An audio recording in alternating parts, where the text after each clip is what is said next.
इस वीडियो में समझेंगे how to get that winning results. Yes my friends, everybody wants to become happy in life, everybody wants to become very rich in life. सबको healthy रहना है life में, लेकिन अगर सबको ये सेम चीज चाहिए then why only 1% people get that results? ऐसा क्यों होता है?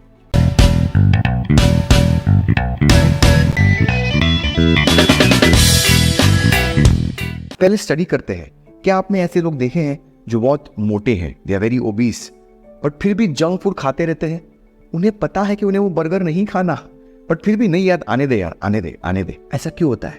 क्या आपने ऐसे लोग देखे हैं जो पता है जिनको कि सिगरेट पीना बुरी बात है, मे बी दारू पीना बुरी हैबिट्स है, but they keep on having, चल लेके आ यार, और एक लेके आ। ऐसा क्यों होता है? क्या आपने ऐसे लोग देखे हैं who are very smart and intelligent, degrees लिए उन्होंने, लेकिन they are working for functionally illiterate people, जो स्ट्रीट स्मार्ट लोग हैं? ऐसा क्यों है? Let's say the A graders are working for the C graders.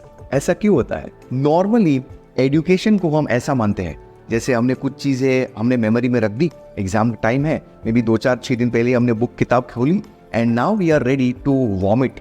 Exam time आ गया कि ये क्वेश्चन है, मेमोरी से चीज़ निकालो, इन्फॉर्मेशन दो, and that's where we clear exams. हमें कुछ अच्छे मार्क्स मिल जाते and we are very much educated.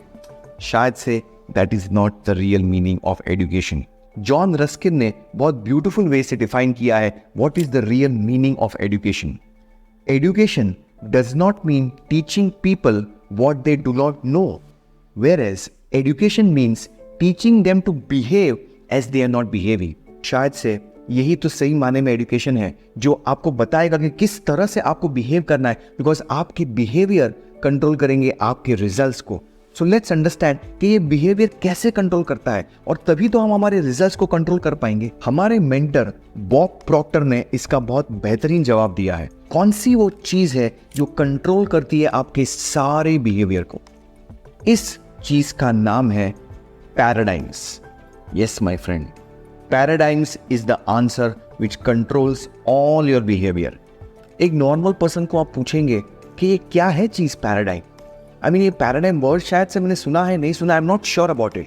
और जितने लोगों को आप पूछेंगे उतने आपको अलग अलग डेफिनेशन मिलेंगे पैराडाइम के, बट आई थिंक ये एक बहुत बेहतरीन डेफिनेशन बॉब प्रॉक्टर ने दिया है। What is a paradigm? Let's understand this. Paradigms को समझना बहुत बहुत बहुत इंपॉर्टेंट है, बिकॉज वो पैराडाइम्स ही है जो आपके रिजल्ट्स को कंट्रोल करती है, because paradigms control your behaviour और आपके बिहेवियर रिजल्ट्स को कंट्रोल करते हैं।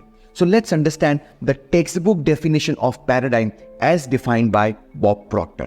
Paradigm is a multitude of habits which controls your habitual behavior, and almost all your behavior is habitual. इस definition को ध्यान से समझेंगे, ब्रेक करते हैं, धीरे धीरे एक एक पॉइंट समझते हैं। Paradigms is a multitude of habits. इसका मतलब छोटी छोटी हैबिट कंबाइन करके एक पैराडाइम बनती है। पहली habit, second habit, third habit, fourth habit, 4-5 habits इकट्ठा हो गई and that forms a paradigm. So paradigm is a multitude of habits. Second part क्या है? That controls your habitual behaviour. That means वो पैराडाइम आपके बिहेवियर को control करती है, और वो हैबिचुअल बिहेवियर है। दैट मीन्स वो आपका बिहेवियर आपके सबकॉन्शियस माइंड से कंट्रोल हो रहा है। आपके कॉन्शियस माइंड में वो चीज़ है ही नहीं, लेकिन फिर भी आप करते जा रहे हो। फॉर एग्जाम्पल, जंक फूड खाते जाएंगे, गुस्सा होते जाएंगे, सेम चीज़ रिपीट बार बार करते जाएंगे, सेम मिस्टेक्स बार बार करते जाएंगे, बिकॉज वो हैबिचुअल बिहेवियर है। That's the second part.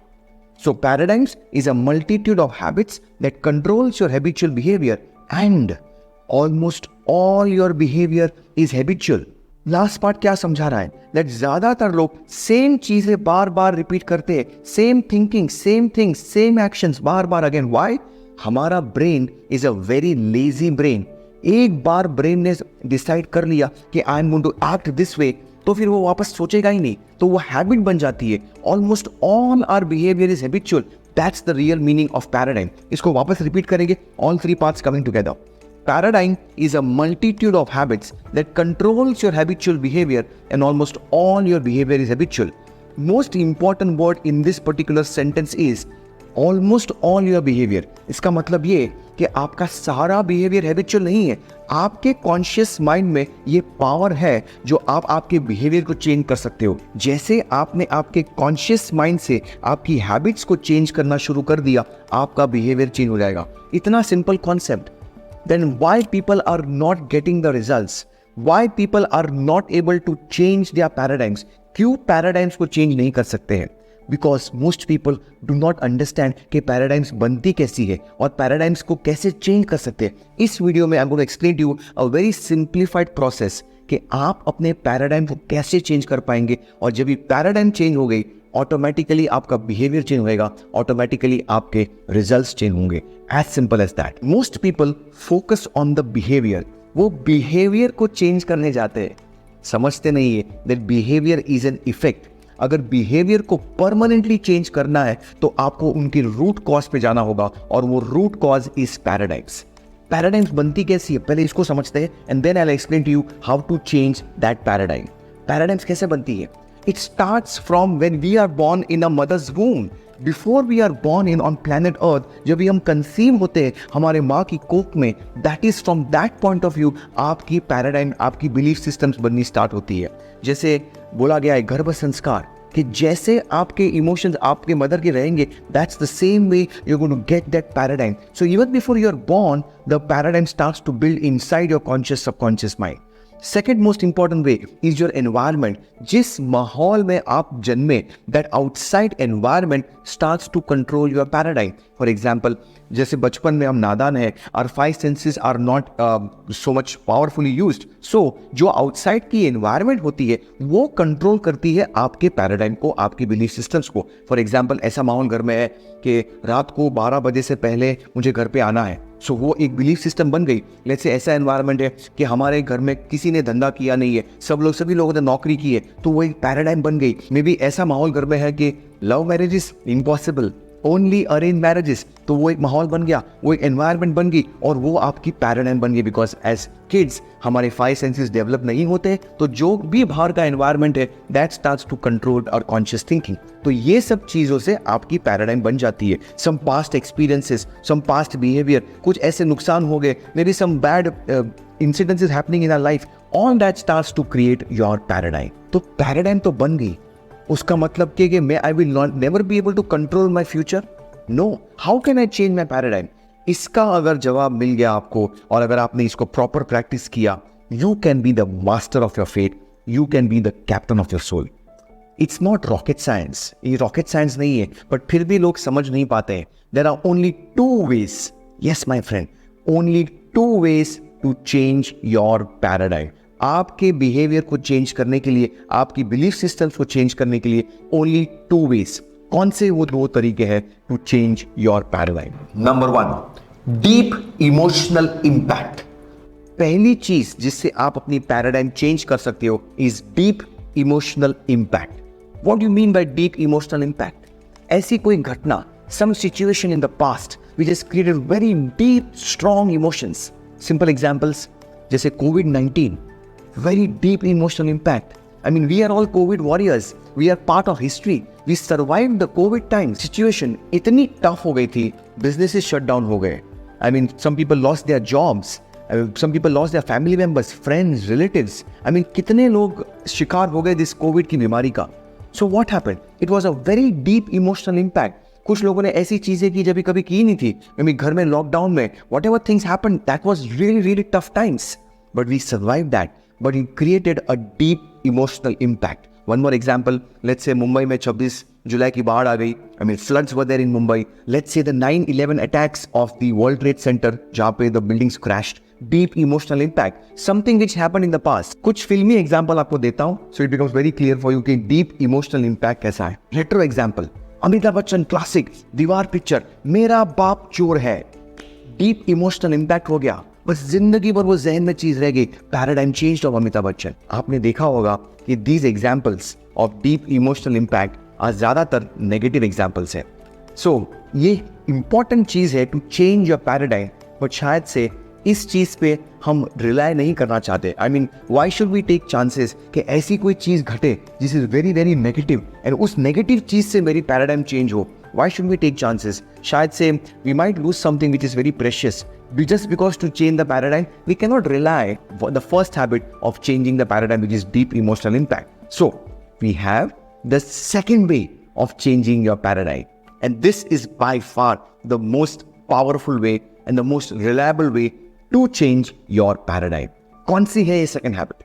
The second habit is constant spaced repetition. Constant spaced repetition. एक ही चीज को बार बार again and again and again and again and again in a spaced manner. Constant spaced repetition is the only second known method to change your paradigm. Simple examples जो हम हमारी community में करते हैं think and grow rich में, every week after week same thing, repetition, हमारा ये goal, हमारा ये लक्ष्य, again and again and again and again, affirmations, autosuggestion, visualisation, all of these practices क्या है? That is again thing, again daily planning sessions, again and again and again and again, that's repetition. और वो repetition constant spaced repetition, यानी not continuously but proper spacing में करेंगे, तभी वो आपकी पैराडाइम को चेंज करेगा. That's the second most powerful way to change your paradigm. Now दो चीजें हैं, एक deep emotional impact, second is constant space repetition. अब बारी आती है कि यार चेंज तो समझ में आ गया कि ऐसे चेंज करना है, लेकिन फिर भी people are not ready to change. एक बात आप लिख के रखिए, that change is the only constant. ये तो सभी लोग बोलते हैं, फिर भी people are so much resisting to change. Why is that? You can write these golden lines. People do not resist change. People resist being changed. यानी लोगों को चेंज करना पसंद है, लेकिन जब भी वो उनकी खुद की चॉइस से चेंज करेंगे तभी वो चेंज होगा. दूसरे बोलेंगे क्यों, मैं क्यों करूं भाई, नहीं मैं नहीं करता, ये मेरा ईगो है, वो क्यों बोलेगा मुझे चेंज करने के लिए. उन्हें पता है कि सही रास्ता बता रहा है, वो इज टॉकिंग द ट्रूथ, ये सही चीज करने के लिए, लेकिन नहीं, बस उसने बोला ना तो मैं नहीं करूंगा चेंज. मुझे कुछ चेंज करनी है चीज अपनी मर्जी से तो मैं करूंगा. That's the real reason. I repeat this, people do not resist change, people resist being change. दूसरों ने बोला इसलिए मैं चेंज नहीं करूंगा. जहां पे ये ईगो फैक्टर आ जाता है, release that ego, let ego be out. जैसे वेन डायर बोलते हैं, ego is edging God out. Remove that particular ego and that's where you really start to be in that flow state, be in that constant change, and keep on changing your paradigm for better belief systems and keep on getting better results. जब भी आपने ये technique समझ ली कि ये paradigm को कैसे change करना, and you are very free and open to change, you can start to change your behavior. Behavior change होगा, results change होंगे. That's like a done deal. धीरे धीरे आप अपने पैराडाइम को चेंज करेंगे, धीरे धीरे आप अपने बिहेवियर को चेंज करेंगे, धीरे धीरे आपके रिजल्ट्स चेंज होंगे. There is nothing like an overnight success. Paradigms control your habits. Paradigms controls your work culture. Paradigms controls your results. Paradigms controls your belief systems. Paradigms control your attitude.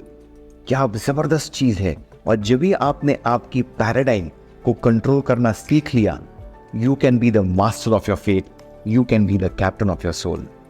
If you have liked this particular video and got some value, please like, share, subscribe to this particular channel. Share this particular video. शायद से आपके sharing से किसी की paradigm change करने के लिए you can be the catalyst. I am Siddharth Shah, CEO of Think and Grow Rich Academy. Let's get ready to think and grow rich. Thank you so much for watching our video. Please like, share and subscribe to our channel, and I will see you in the next one. Bye.